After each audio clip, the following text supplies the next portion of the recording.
a cabinet, and I found some bug spray. And I grabbed the bug spray, and I went to my dad's 1982 Monte Carlo. And I just all over his car. I didn't even know what it would do, but I was just like, bug sprayed his car. It's gonna smell funny. Was it inside or outside?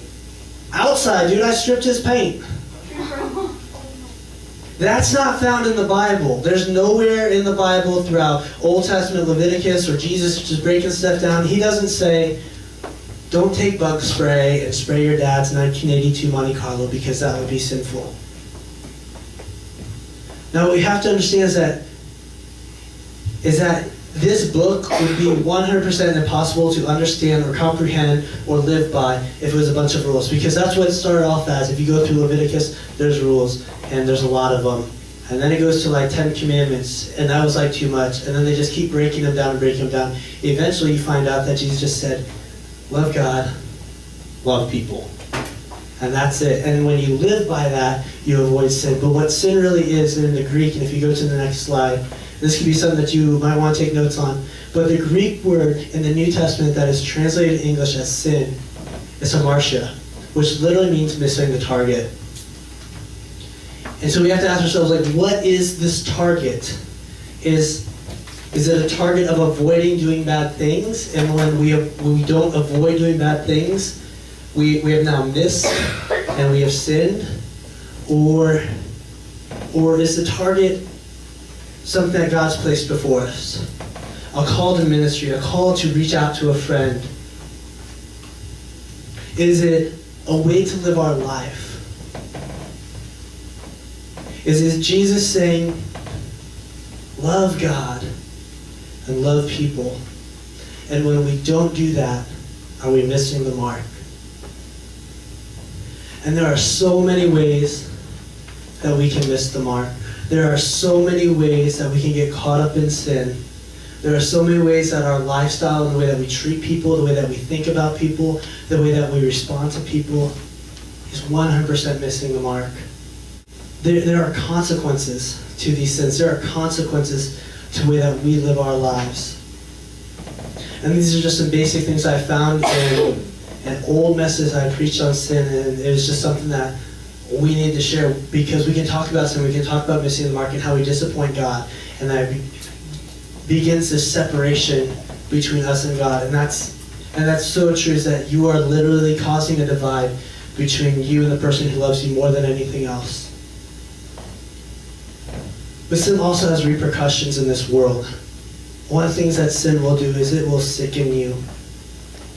It will make you emotionally and psychologically a sick person.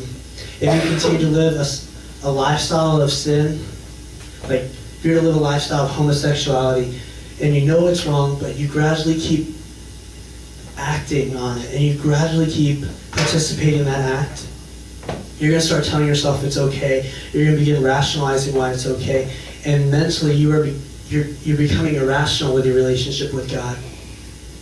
And then physically, if you get drunk, if you are drinking alcohol to the point of drunkenness, you're physically going to begin getting sick, either that night or the next morning. And then down the line, your body is going to begin deteriorating as you keep putting poison and poison and poison into your body. If you're engaging in premarital relationships involving sexual acts, like you are risking yourself to tons and tons of STDs, you are risking yourself to tons and tons of opportunities to change somebody's life for the worse by getting somebody pregnant. Like that will radically change your life. It's just bad. And there's a sickness. There's this sickening effect that sin will have in your life, both physically, emotionally, and also spiritually. That you'll not want to come to church. You won't feel good when you're in church. You won't feel good when you're around your Christian friends, because there's going to be this sickness that's inside of you that sin will cause. Another thing is that sin scars. Sin will put deep hurt into your life and deep hurt in other people's lives. It's going to,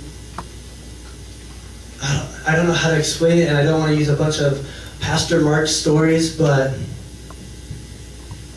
man, everything that I did up until the point when I entered Teen Challenge, the faith-based rehab that I went into, it caught up to me, and I didn't know how bad it would hurt, and I didn't know how bad it would affect my relationship with one of my friends. His name was Bryce Ramey. He was a drummer in our worship band, and we both kind of rededicated our lives to God the same night. But man, I had so much sin and so much messed stuff in my background. And for like 6 months, him and I were like best friends, like tied at the waist. Like you couldn't separate us. We led worship together. We did Bible studies together. He was just an amazing person. But the thing is, like, I had to leave my hometown about an hour away and enter this faith-based rehab where I wasn't able to talk to anybody for months.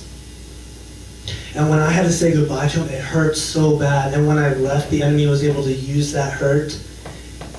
And my friend Bryce had so much resentment towards me because of my past, because of my sin, he felt that I had abandoned him. He felt that I had abandoned what God had created, and that all these shoulda, coulda, wouldas because of sin affected our relationship. And there are still scars, and it's taken almost up until this past month he was going to come down and visit me on my birthday, and I was just like so blown away that God had actually healed something that our sin, that my sin had totally messed up. And along with that, as that sin saddens, when you find out that somebody is acting in sin, it breaks your heart. It broke my heart when I found out that my best friend was having sex.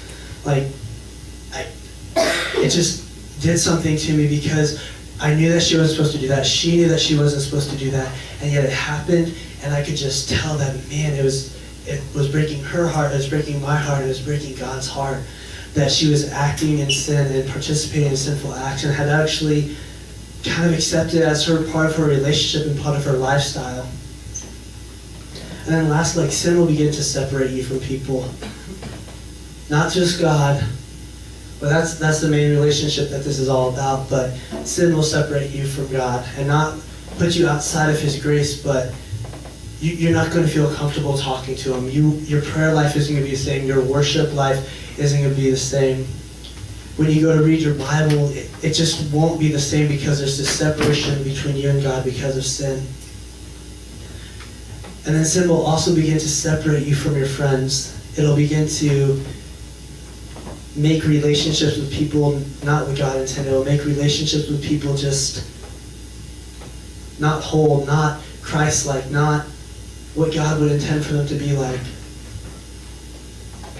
It'll begin pulling you apart from people in your life. Because that's what the enemy wants to do. It specifically says in the Bible that he's come to steal, kill, and destroy. And all those things inadvertently remove you from people and remove you from situations. Because in Romans, Paul wrote that for all have sinned and all have fallen short of the glory of God.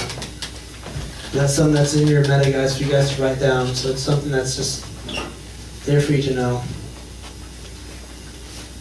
That we've all done this.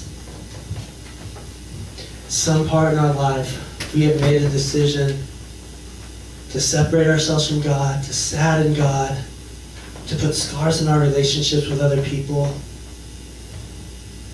We've made this decision. And that's part of the uniqueness of Christianity is we don't go around admitting that we're great and we're perfect and we're righteous. But we try to understand that we've all fallen short. We're all in this mess together. I mean, we talked the past 2 weeks about how we're in a very, very crappy world. And we have very, very fleshly bodies that want sinful desires. And because of that, we've all fallen short. We've all made mistakes. We all either mentally or physically have chosen to hurt somebody, to hold something against somebody, to hold a grudge, to get mad, to be disrespectful to our parents, to cheat, to lie. We've all made those decisions. I've made those decisions. We've all fallen short. And I mean, it's our ability to go to God and ask for forgiveness that removes that sin. But the thing is that there's some people in this place here tonight who might have heard this stuff before, but like what's found in the Psalms, if you go to the next slide, is that our sin, eventually, if we allow it to, will begin capturing us.